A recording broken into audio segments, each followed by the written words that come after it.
मित्रों, आज बात करेंगे कर्क राशि के जो मार्च का महीना 2023 का राशिफल। और जो 3 ग्रह हैं मंगल बुध शुक्र, यह राशि परिवर्तन कर रहे हैं, इनका आपकी राशि में क्या प्रभाव होगा तो जानते हैं। आइए।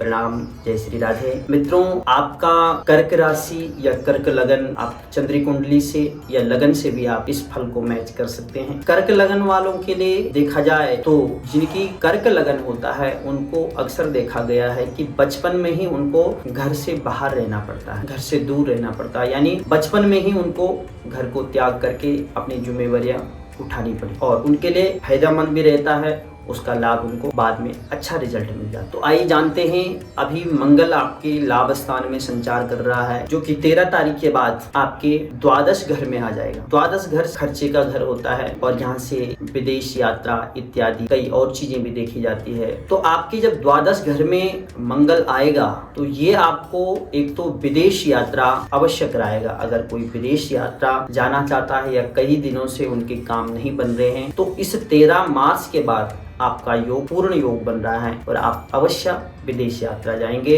या आप कार्य क्षेत्र से जाएंगे, किसी नौकरी के द्वारा आपको किसी ऑफिशियल कार्य से आपको भेजा जाएगा, या आप स्वयं का कार्य वहां पे करना चाहते हैं तो ये आपको अवश्य विदेश यात्रा कराएगा और वहां पे अच्छा आपको लाभ भी दिलाएगा। इसकी जो दृष्टि जाएगी वहां पराक्रम स्थान में जाएगी, जो तीसरा घर होता है। वहां पे भी आपको अच्छा पराक्रम देगा, आपको अच्छा शौर्य देगा, अच्छा मान सम्मान प्रतिष्ठा देगा। लेकिन आपने यहाँ पे वही ध्यान रखना है कि जो द्वादश घर होता है उसमें खर्चे का घर होता है, नुकसान का घर भी हो जाता है और उसमें जेल इत्यादि की यात्रा भी हो। तो आपने उत्तेजित नहीं होना, लड़ाई झगड़ों से आपने दूरी बनाए रखनी है, क्योंकि गोचरवश ये आपके द्वादश घर में आ रहा है। कहीं ऐसा ना हो कि आपको उत्तेजित करके आपको जेल की यात्रा कराए। तो इन चीजों से आपने बच के रहना है। भले आपका यह जो मंगल है आपका पंचम और कर्म क्षेत्र का दोनों का स्वामी है, यानी जो वृश्चिक राशि वहाँ पंचम घर में आएगी और जो मेष राशि आपके कर्म स्थान में आएगी, जो कि 10वां घर हो, जहाँ के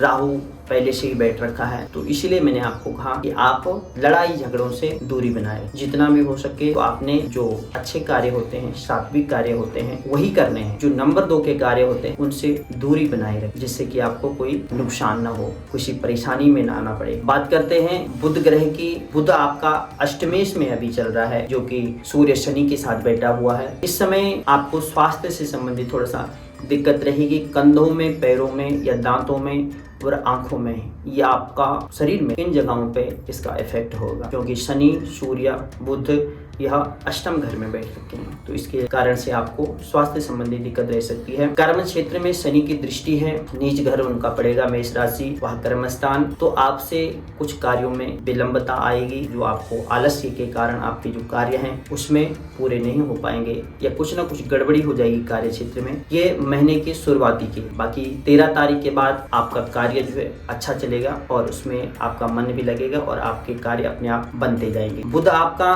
भाग्य स्थान में आ जाएगा, लेकिन नीच का हो जाएगा। साथ में बृहस्पति हैं, सूर्य बैठेंगे। अब बुध कहाँ का स्वामी है? वो भी द्वादश का स्वामी है और पराक्रम का स्वामी है, जहाँ पे मंगल आ गया है और मंगल की जहाँ दृष्टि। और बुध वर्तमान समय में अस्त भी चल रहा है और बाद में वह नीच का हो जाएगा। तो आपने बुधवार के दिन माता के मंदिर में आपने 21 दिन तक घी का दीपक जलाना है, तो आपको अवश्य लाभ होगा। अगर माता का मंदिर नहीं तो सरस्वती जी की फोटो के आगे आप घी का दीपक जलाएं तो आपको अवश्य लाभ होगा। या बुधवार के दिन आप गाय को गुड़ इत्यादि खिलाएं तो उससे भी आपको लाभ होगा। शुक्र ग्रह की बात करते हैं तो शुक्र आपका वर्तमान समय में भाग्य स्थान में बैठ रखा है, जो कि भाग्य को चमकाएगा या चमका रहा होगा। उससे आपको काफी आपको लाभ हो रहे होंगे या भाग्य में उन्नति के अवसर मिल रहे होंगे। आपका जो ये शुक्र है या 12 मार्च को शुक्र जो है मीन से मेष में चला जाएगा, जो कि आपके कर्म क्षेत्र में आ जाएगा। शुक्र आपका लाभ स्थान का स्वामी है और चतुर्थ हाउस का जो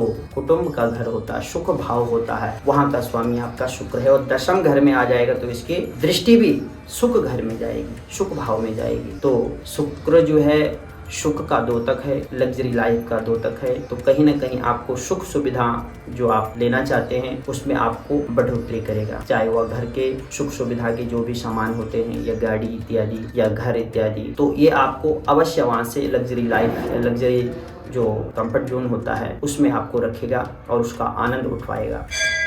यह लाभ का भी स्वामी है तो लाभ भी अवश्य कराएगा। भले ये राहु के साथ है लेकिन राहु के साथ इसकी युति अच्छी मानी जाती है। शनि आपका अष्टम में ही रहेगा जो कि काफी समय से चल रहा है और इसकी जो दृष्टि है कर्म स्थान में जाएगी। जो दूसरी दृष्टि जाएगी इसकी धन भाव में जाएगी और तीसरी जो दृष्टि जाएगी इसकी पंचम घर में जाएगी। विद्यार्थियों के लिए यह समय थोड़ा सा हम इतना अच्छा नहीं मान सकते क्योंकि शनि की दृष्टि पंचम में जा रही है और शनि आलस्य को देने वाला होता है, डिलाई करता है। इसकी जो गति है वह थोड़ा सा धीमी है, तो धीमी गति के कारण इन विद्यार्थियों पे भी इसका प्रभाव पड़ेगा।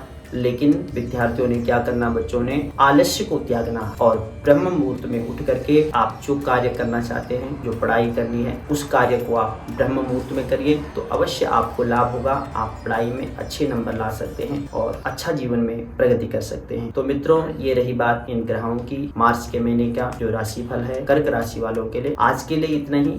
कल इसी प्रकार आपके सामने धार्मिक संबंधित और ज्योतिष से संबंधित प्रस्तुत की जाएगी वीडियो। तब तक के लिए प्रणाम। जय श्री राधे।